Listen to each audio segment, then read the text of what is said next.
मित्रांनो, लिसन टू री ॲप्लिकेशन तुम्हाला सर्व प्रकारचे स्पर्धा परीक्षांसाठी आवश्यक असणारे ऑडिओ बुक्स, ऑडिओ नोट्स आणि इतर मटेरियल देखील उपलब्ध करून देते. 2. लोकसंख्या भाग 2. लोकसंख्येचा विचार मानवी संसाधन या अंगानेही केला जातो. मानवी संसाधनातील शारीरिक आणि बौद्धिक या दोन्ही वैशिष्ट्यांचा प्रदेशाच्या विकासावर प्रभाव असतो. कोणत्याही प्रदेशाचा विकास इतर संसाधनांबरोबर मानवी संसाधनांचा वापर कसा केला जातो यावर अवलंबून असतो. मानवी आर्थिक क्रिया ही या संदर्भाने विकसित होत असतात. किंबहुना या संसाधनांच्या वापराशिवाय इतर संसाधने वापरण्यावर बंधने येऊ शकतात.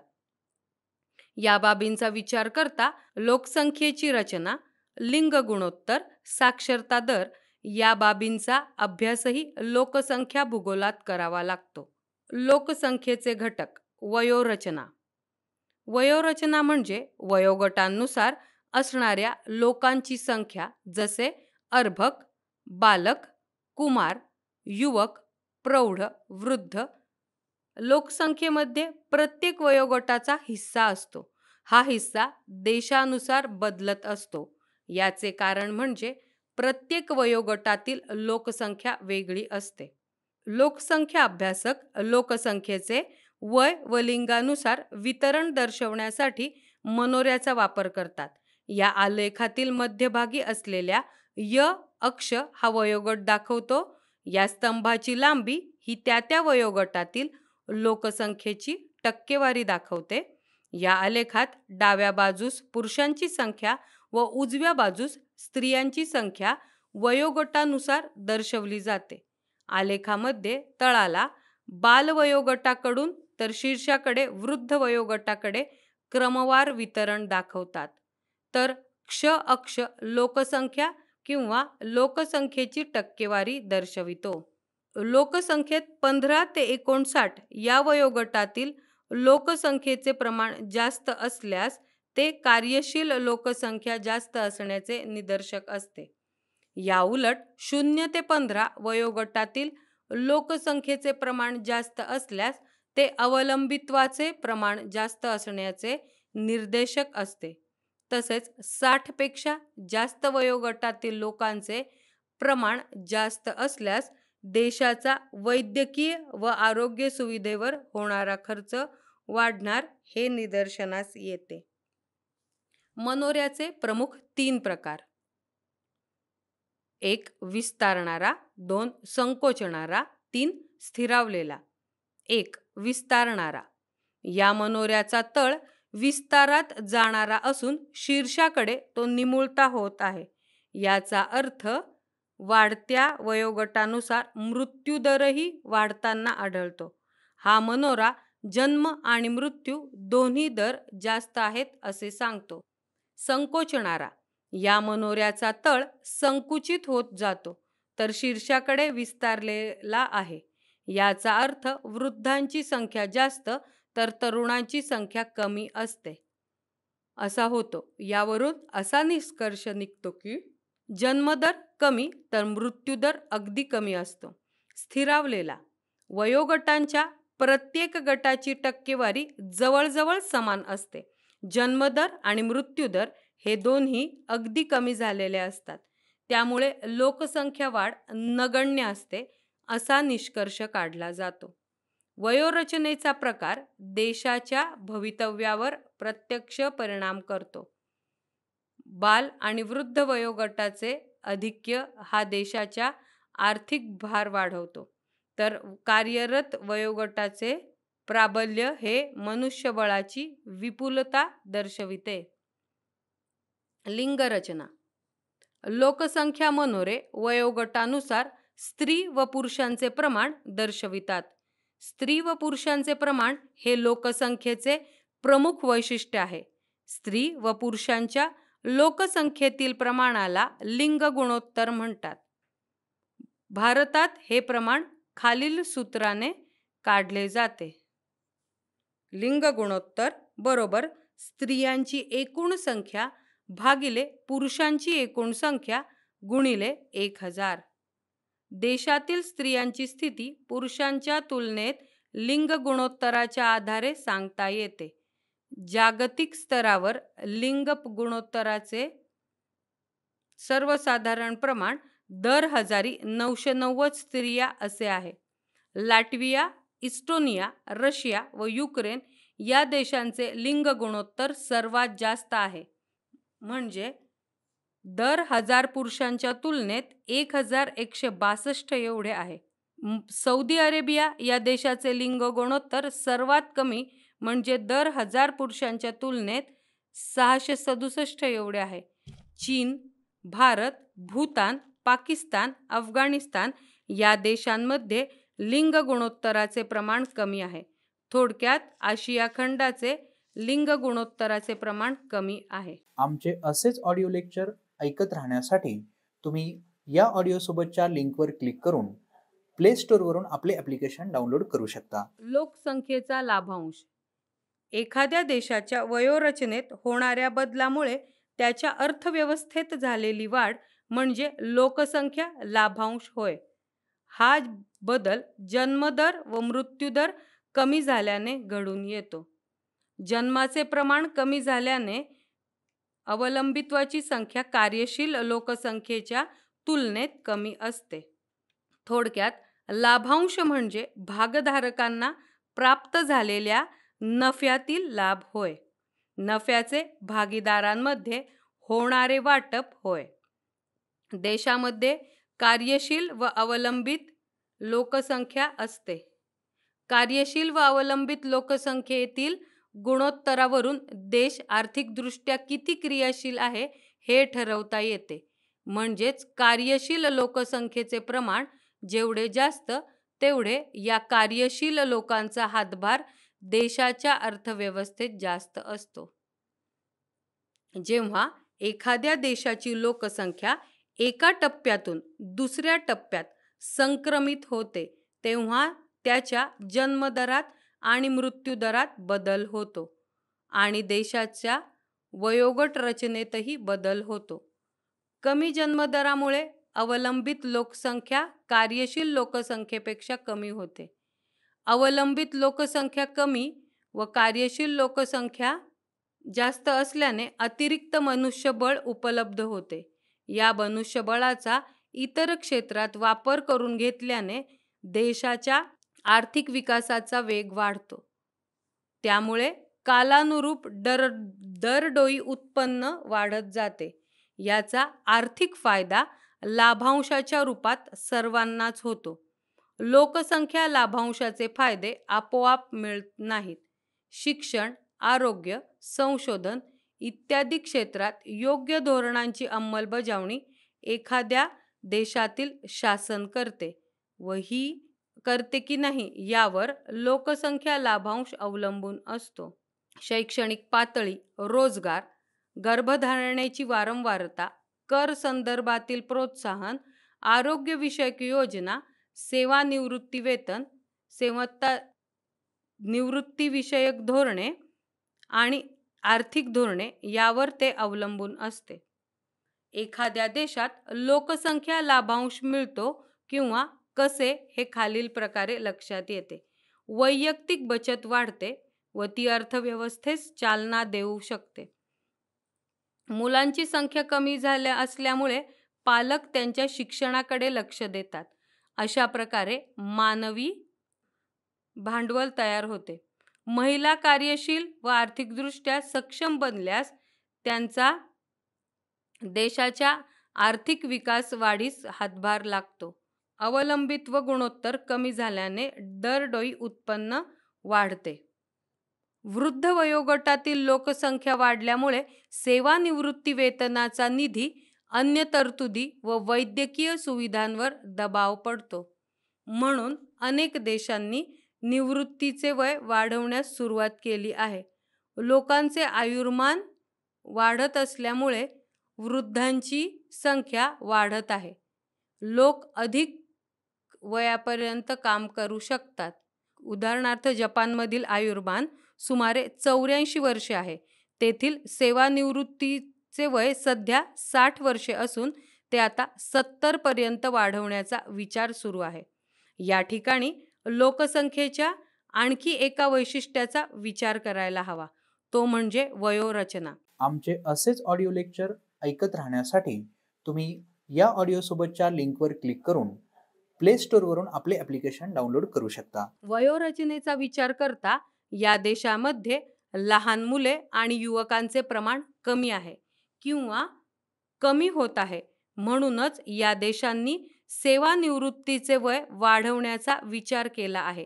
चीनमध्ये सेवानिवृत्तीचे वय 2045 मध्ये बदलले जाईल, कारण त्या सुमारास तेथील वयोरचनेमध्ये बालक व युवकांचे प्रमाण कमी होण्याची शक्यता आहे. भारतात देखील आयुर्मान वाढत जाण्याची शक्यता आहे. हे लक्षात घेऊन तसेच युवक आणि बालकांच्या वाढत्या प्रमाणाचा देखील विचार केला गेला पाहिजे. साक्षरता आणि शिक्षण. लोकसंख्येतील साक्षरतेचे प्रमाण हे देशाच्या आर्थिक व सामाजिक विकासाचे द्योतक असते. या प्रमाणाचा थेट संबंध लोकांचे राहणीमान, स्त्रियांचा समाजातील दर्जा, उपलब्ध शैक्षणिक सुविधा व शासनाच्या धोरणांशी असतो. या साक्षरता हे आर्थिक विकासाचे कारण व परिणाम दोन्हीही आहे. देशानुसार साक्षरतेची व्याख्या बदलते.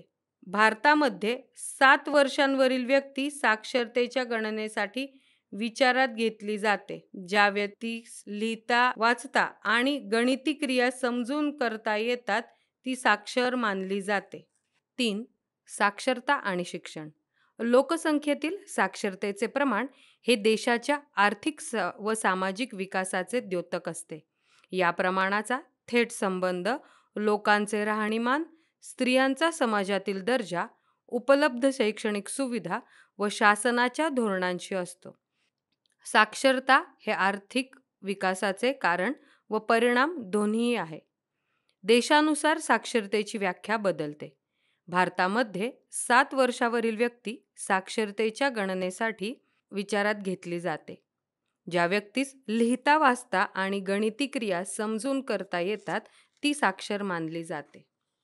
जगाच्या सरासरीच्या तुलनेत युरोप, अमेरिका आणि पूर्व व आग्नेय आशियातील साक्षरता प्रमाण अधिक आहे, तर सर्वसाधारणपणे उत्तर आफ्रिका व पश्चिम आशिया, दक्षिण आशिया, सहाराच्या दक्षिणेकडील देश येथे साक्षरतेचे प्रमाण कमी आहे.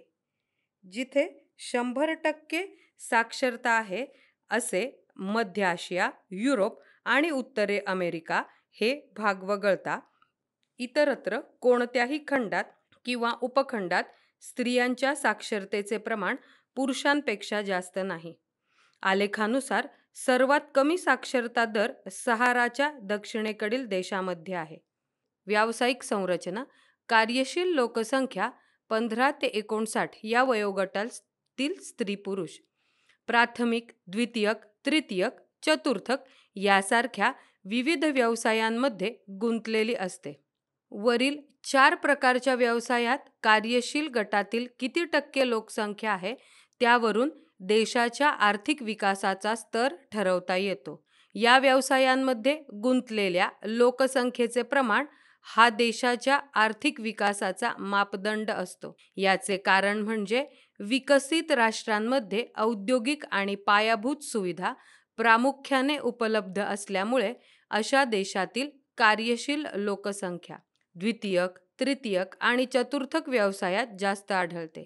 याउलट ज्या देशाची अर्थव्यवस्था अजूनही कृषीप्रधान आहे तेथील कार्यशील लोकसंख्या प्रामुख्याने प्राथमिक व्यवसायात गुंतलेली आढळते. लोकसंख्येची ग्रामीण शहरी रचना.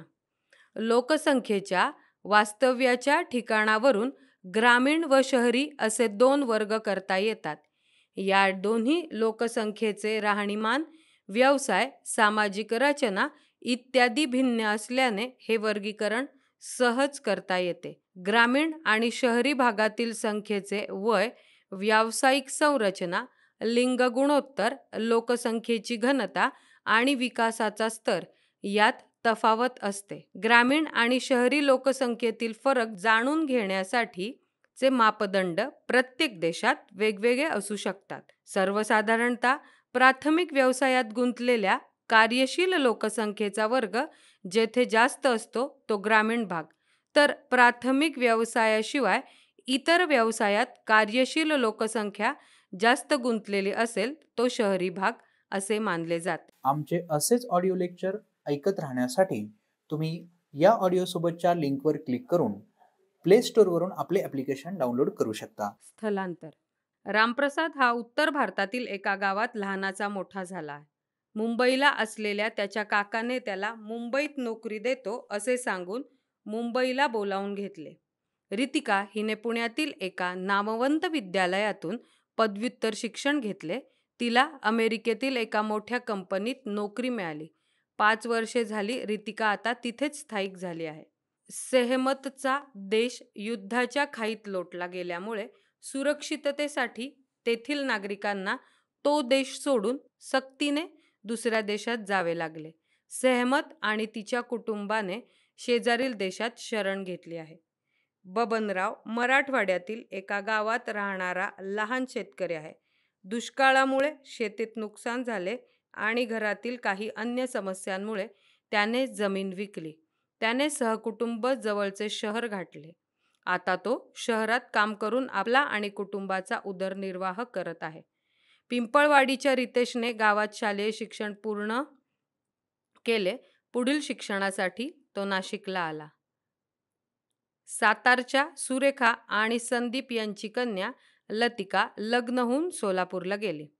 वरील प्रश्न: वरील सर्व घटनांमध्ये कोणते साम्य आहे?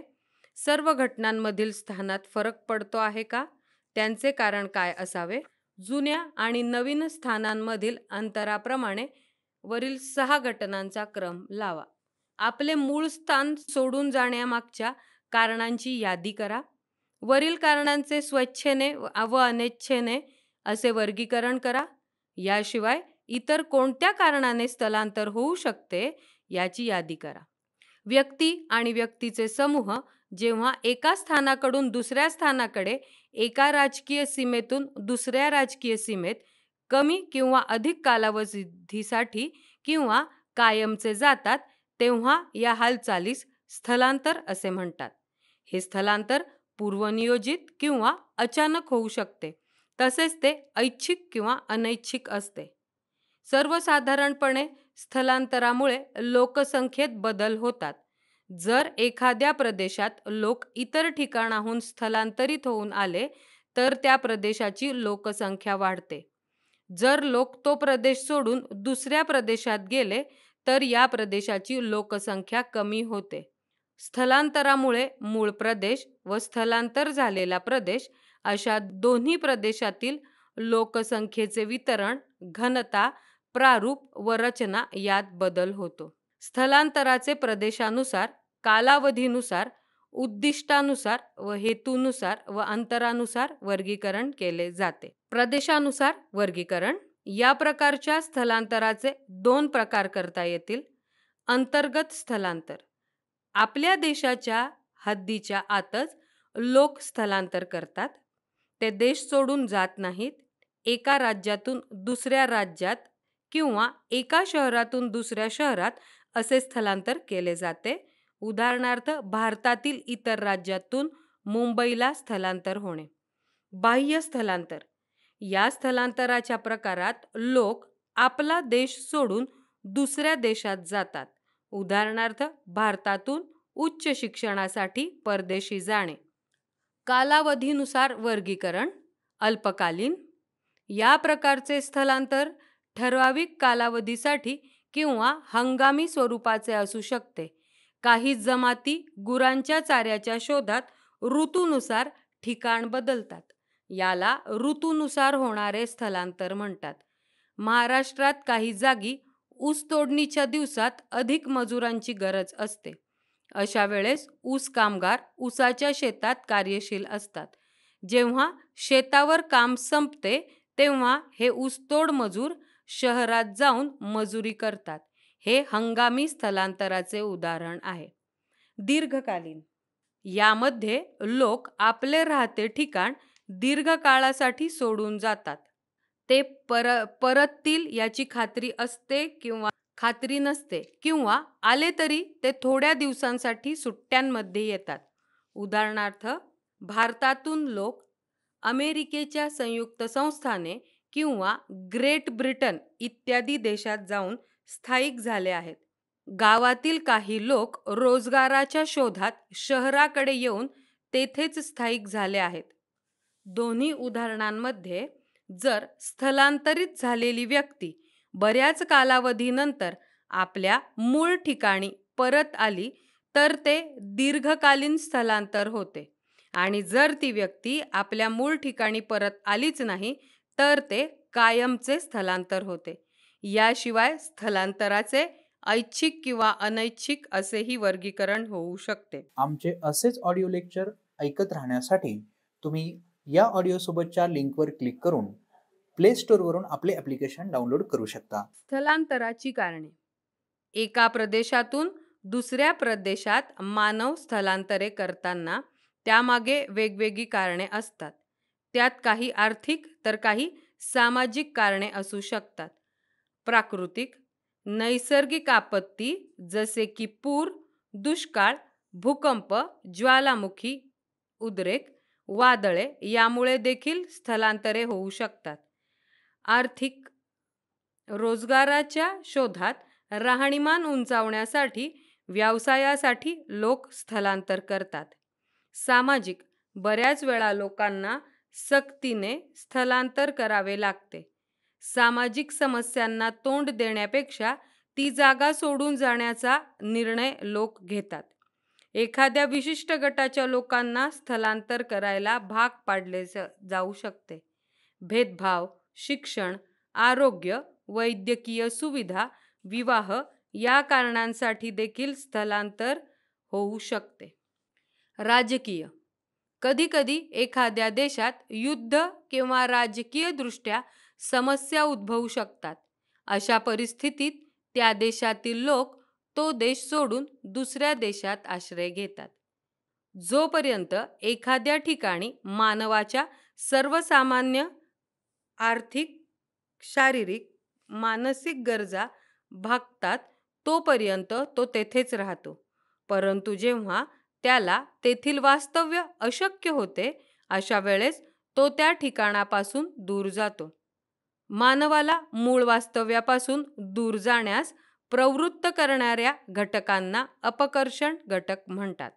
रोजगाराच्या संधी कमी होणे, युद्ध, दुष्काळ, प्रदूषित पाणी किंवा हवा इत्यादी अपकर्षण घटक आहेत.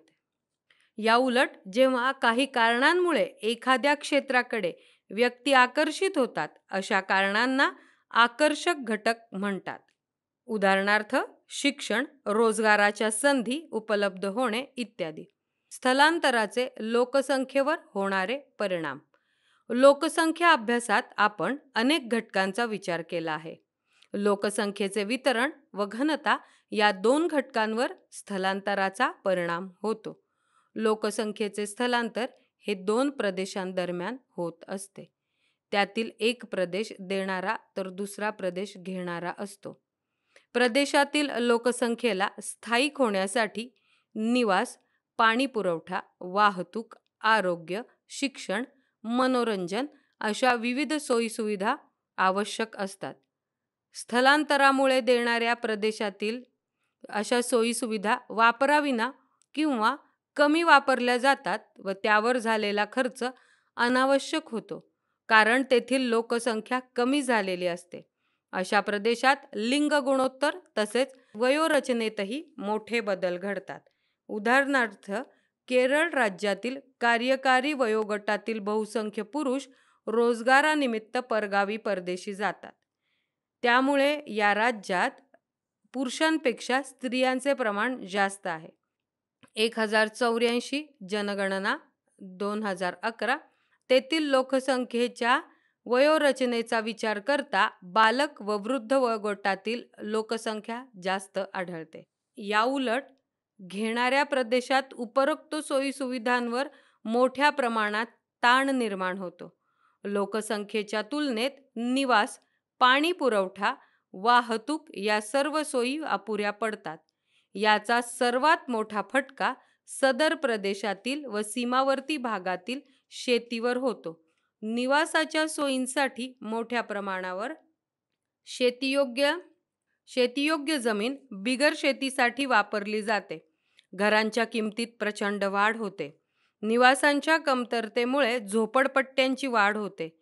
सार्वजनिक सोयीसुविधांवर प्रचंड ताण येतो. अशा शहरात आर्थिक विषमताही मोठ्या प्रमाणावर वाढीस लागते. गुन्हेगारीचे प्रमाणही वाढते. घेणाऱ्या प्रदेशात पुरुषांचे प्रमाण स्त्रियांपेक्षा जास्त असते. उदाहरणार्थ मुंबई 832, पुणे 948. कार्यशील लोकसंख्येचे प्रमाण इतर गटांच्या तुलनेत जास्त असते. नवनवीन कल्पना, विचारांची अशा प्रदेशात मोठ्या प्रमाणात देवाणघेवाण होते. त्यामुळे सर्जनशीलता, नवनवीन शोध हे या प्रदेशाचे आणखी एक वैशिष्ट्य असते. नवीन तंत्राचा उदय आणि वापर अशा प्रदेशात होताना दिसतो. सबब या प्रदेशात विकासही मोठ्या प्रमाणावर होत असतो, विशेषतः आर्थिक विकास. लिसन टू री ॲप्लिकेशन तुम्हाला सर्व स्पर्धा परीक्षांसाठी आवश्यक असणारी ऑडिओ नोट्स, ऑडिओ बुक्स आणि इतर मटेरियल देखील उपलब्ध करून देते. चला तर मित्रांनो, भेटूयात पुढच्या लेक्चरमध्ये. तोपर्यंत धन्यवाद.